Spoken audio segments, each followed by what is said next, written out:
మమ్మల్ని ఆశీర్వదించి ఢిల్లీకి పంపించినందుకు ముందుగా తెలంగాణ సమాజానికి శిరస్సు వంచి నమస్సుమాంజలి తెలియజేస్తా ఉన్నాం. గౌరవనీయులు నరేంద్ర మోడీ గారు మూడోసారి ప్రధానమంత్రిగా ప్రమాణ స్వీకారం చేసిన తర్వాత భాగ్యనగరానికి వచ్చి మీడియా మిత్రులను కలవాలని అనుకున్నాం. కానీ కొంతమంది ఆడలేక మధ్యలో ఓడినట్టు గెలవడం చేతగాక పొద్దున్నే ఉద్దర మాటలు మాట్లాడేటువంటి కొంతమంది నాయకులు మీడియా ముందుకు వచ్చి మెదకులో రఘునందన్ రావు గెలిచిండంటే దానికి ఎవడో ఎల్లిగాడు మల్లిగాడు సపోర్ట్ చేసిండని చేతగాని ఒక పెద్ద మనిషి పొద్దుగానే ఉపన్యాసం ఇచ్చిండని ఒక మిత్రుడు ఫోన్ చేసి రగన్న యాడున్న అర్జెంటుగా హైదరాబాద్ మీడియా ఆఫీస్కి పోమని చెప్పిండు. ఆ ఉద్దర మాటలు మాట్లాడిన పెద్ద మనిషి ఎవరంటే సొంత జిల్లాలో 1000 ఓట్లు లేనటువంటి ఒక శాసన మండలి సభ్యుని గెలిపించుకోవడం చేతగాని ఓ పెద్ద మనిషి నాకు శుద్ధులు చెప్తా ఉన్నాడు. అదే పెద్ద మనిషి ఢిల్లీకి వెళ్ళి ఇదే హరీష్ రావు అనేటువంటి కలిసి బిజినెస్ క్లాస్లో ట్రావెల్ చేసిర్రు. ఇద్దరు పొట్టోడు పొడుగోడు అనేటువంటి ఇద్దరు దొంగలు కలిసి నా మీద మెదక్లో కుట్ర చేసిర్రు. చేతగాక కాంగ్రెస్ బీఆర్ఎస్ రెండు కలిసి నా మీద ఏదో నౌటంకేశాలు వేస్తాయని చెప్పి నేను చెప్తే మేము ఆ విమానంలో రాలేదని చెప్పలే, మేము కలిసి మాట్లాడుకోలేదని చెప్పలేదు, మేము కలిసి ప్రయాణం చేయలేదని చెప్పలేదు. ఇద్దరు దొంగలు, ఆ ఇద్దరు దొంగలలో ఒక దొంగ వచ్చి పొద్దుగల ఇక్కడ మాట్లాడుతూ ఉన్నాడు. నేను దొంగ అనే పదం చాలా స్పష్టంగా మాట్లాడుతూ ఉన్నా. ఎందుకంటే నన్ను ఏమనంతసేపు నేను ఎవరిని ఏమన్నా. నేను తెలంగాణ పల్లెటూర్లలో ఒక సామెత చెప్తారు, మీ ఇంటికి మా ఇల్లు ఎంత దూరం అయితే మా ఇంటికి మీ ఇల్లు కూడా అంతే దూరం అవుతుందని. మొత్తం ప్రపంచం అంతా చూసేటప్పుడు పట్టపగలు నోట్ల కట్టలతోటి దొరికినటువంటి దొంగ రేవంత్ రెడ్డి అని సమాజం, టీవీలు, పేపర్లు, ఛానళ్ళు 10 ఏళ్ళు ఘోషించినాయి. మరి ఆయన కేసు ఎందుకు ట్రయల్ కాలేదు? ఎందుకు శిక్ష వేయించలేదు?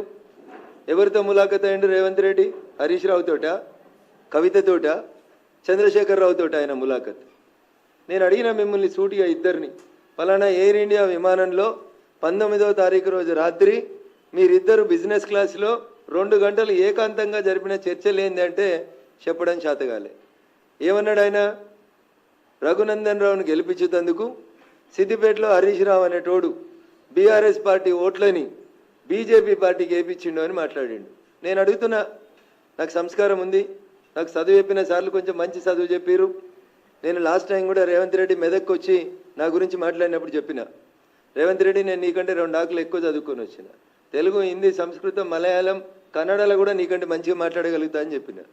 కానీ నా సంస్కారం, నాకు చదువు నేర్పించినటువంటి గురువులు చెప్పినటువంటి విద్య నాకు అడ్డం వస్తుంది అని చెప్తా ఉన్నా. నేను సొంత ఊర్లో ఎమ్మెల్సీ గెలవడం చేతగానోడు, పోనీ సొంత ఎంపీ సీట్ అన్న నిలబెట్టుకున్నాడు అంటే ఎన్ని ఓట్లతో ఓడిపోయినా ఆయనకే తెలియాలి. ఆయన గెలిచింది అత్తేసారి 5,000 గెలిచిండు. ఇవాళ ఆయన ఓడిపోయింది ఎన్ని వేలతో ఓడిపోయిండో, ఎన్ని లక్షలతో ఓడిపోయిండో నాకంటే ఎక్కువ మా మీడియా మిత్రులకు తెలుసు. సొంత ఊర్లో ఎమ్మెల్సీ నిలుపుకోవడం చేతగా లేదు, పెద్ద పొంకనాలు కొడుతూ ఉంటాడు, పెద్ద పెద్ద మాటలు మాట్లాడుతూ ఉంటాడు. అధికారంలో లేనప్పుడు ఎన్ని మాటలు మాట్లాడిండు. ఇవాళ అధికారంలోకి వచ్చి 6 నెలలు అయింది. ఏం చేసినావు? ఒక్క జీవో తెలంగాణలోకి సిబిఐని రాకుండా నీకంటే ముందున్న ముఖ్యమంత్రి ఒక జీవో తెచ్చిండు. నువ్వు సక్కనోనివైతే తెలంగాణలో తప్పు చేసిన వాళ్ళని జైలుకు పంపించాలనే కోరిక నీకు నిజంగా ఉంటే సిబిఐని రాకుండా నిషేధించినటువంటి జీవోని ఎత్తేయడంలో రేవంత్ రెడ్డికి ఉన్నటువంటి కష్టం ఏందో ఒకసారి చెప్పాలి. ఎందుకంటే ఆయన మీద కూడా రేపు మాపో వస్తుంది అనేటువంటి బాధ, భయం ఏమన్నా మనసులో ఉందేమో ఒకసారి ఆలోచించుకోవాలి. నిజంగా 2013 మేలో బయటకు వచ్చిన తర్వాత టీఆర్ఎస్ పార్టీ నాయకత్వం మీద, చంద్రశేఖరరావు మీద, హరీష్ రావు మీద రఘునందన్ గత 10-12 ఏళ్ల నుంచి రాజీ లేని పోరాటం చేస్తుండనేది మా మెదక్ జిల్లాలో చిన్న పోరాన్ని అడిగినా కానీ చెప్తారు. రఘునందన్ రావుకి కాంప్రమైజ్ పాలిటిక్స్ తెలివై, రఘునందన్ రావు కాలుమొక్కుడు తెలియదు. రఘునందన్ రావుకి తెలిసింది ముక్కుసూటిగా మాట్లాడేది తెలుసు. చంద్రశేఖరరావు అయినా గట్లే మాట్లాడతాడు రఘునందన్ రావు, రేవంత్ రెడ్డి అయినా గట్లే మాట్లాడతాడు.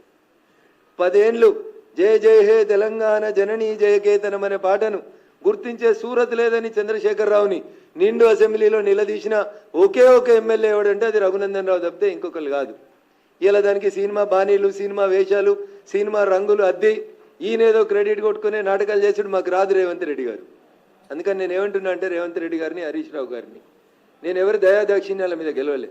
మా భారతీయ జనతా పార్టీ బూత్ అధ్యక్షుల దగ్గర నుంచి మొదలుకొంటే మా మెదక్ పార్లమెంటు పరిధిలో ఉన్న ప్రతి కార్యకర్త తన్ మన్ ధన్ పెట్టి రగన్న గెలవాలని కొట్లాడితే ఆ అహంకారపూరితమైనటువంటి కేసీఆర్ కుటుంబానికి, హరీష్ రావు అనేటువంటి దుర్మార్గమైనటువంటి క్రియలకి మా మెదక్ పార్లమెంటు ప్రజలు ఇచ్చినటువంటి తీర్పు నా మెదక్ గెలుపు.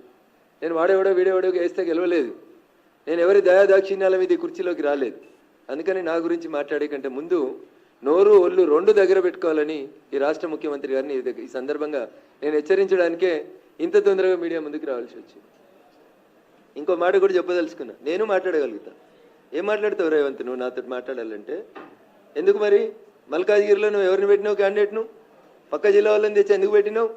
ఎవరికి అమ్ముడు పోయినావు? ఎవరికి అమ్ముకున్నావు మల్కాజ్గిరి సీటు? ఎంతకు అమ్ముకున్నావు? నువ్వు గెలిచిన సిట్టింగ్ సీటు ఓడిపోతే మాట్లాడే తెలివి లేనివి మెదక్ గురించి ఎందుకు నువ్వు మాట్లాడుతూ ఉన్నావు? ఏదో బీసీ బిడ్డనట. ఎప్పుడు యాదికి వచ్చిర్రు బీసీ బిడ్డలు? ఆ బీసీ బిడ్డ నీ మహబూబ్ నగర్లో ఒక్కడు గెలిచిండు కదా, మరి ఆ బీసీ బిడ్డకి ఎందుకు మంత్రి పదవి ఇవ్వలేదు? ఆ కులం మీద అంత ప్రేమ ఉంటే, బీసీల మీద అంత ప్రేమ ఉంటే క్యాబినెట్లో సగం ఎందుకు ఇవ్వలే?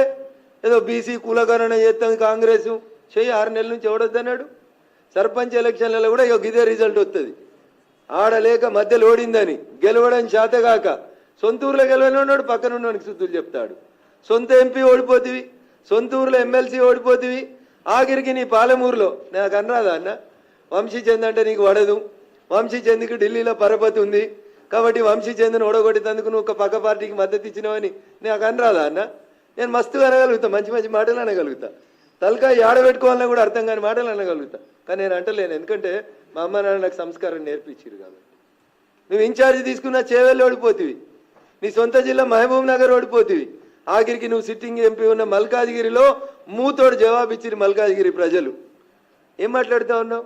నాకు హరీష్ రావు సపోర్ట్ చేసినది నీకు చేతనైతే భుజంగరావు అనేటువంటి ఏసీపీ చెప్పిన స్టేట్మెంట్ మీద ఎందుకు హరీష్ రావు అనేటువంటి అరెస్ట్ చేస్తలేవో చెప్పు.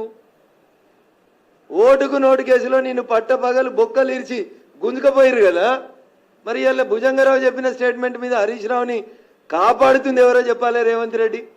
ఎందుకు అరెస్ట్ చేస్తలేవు హరీష్ రావుని? కాళేశ్వరంలో కుంభకోణం అయింది, ఎవరు నీళ్ళ మంత్రి? హరీష్ రావు కాదా? ఎవరు హరీష్ రావు తోటి ములాఖత్ అయింది? నువ్వా నేనా?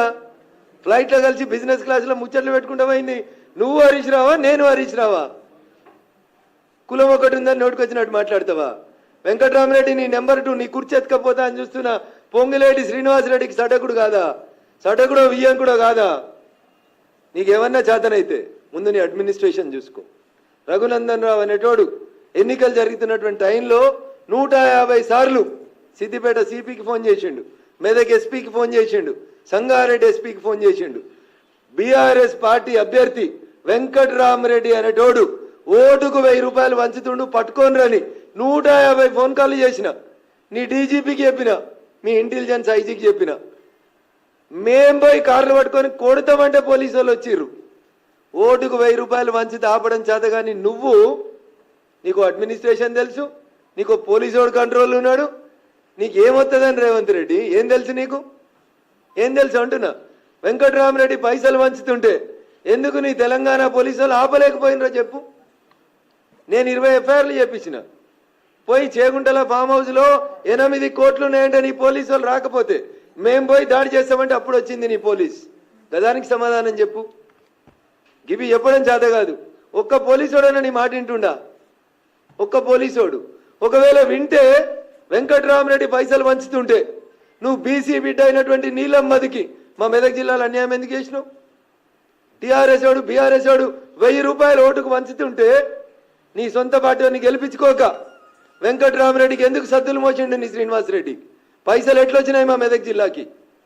దగ్గర 200 కోట్లు ఖర్చు పెట్టిరు మెదక్ పార్లమెంట్ మీద బీఆర్ఎస్ పార్టీ. 6 ఎమ్మెల్యేలు నిలుసోని పైసలు వంచిరు ఓటుకు 1000 రూపాయలు. ఏది నీ police? Where is mister DGP? ఏరి మా పోలీస్ కమిషనర్లు తీసుకో నా టెలిఫోన్ కాల్ హిస్టరీ. ఒక్కొక్క ఎస్ఐకి ఎన్నిసార్లు చేసిన, ఒక్కొక్క సిఐకి ఎన్నిసార్లు చేసిన, ఒక్కొక్క సిపిని ఎన్నిసార్లు కాల్ చేసిన అడుగు. పిలువు, మీటింగ్ పెట్టి రేపు ప్రగతి భవన్లో వస్తా, సెక్రటరియట్కి పిలువు, సమీక్ష పెట్టి వస్తా. నా టెలిఫోన్ అఫీషియల్ నెంబర్ నుంచి నేను పోలీసు వాళ్ళని బతిలాడినా, బెదిరించిన, సార్ పైసలు వంచుతూ వచ్చి పట్టుకోమని చెప్పి. గది చేతగాలేదు నీకు, కానీ నువ్వు వచ్చి కథలు చెప్తా ఉన్నావు.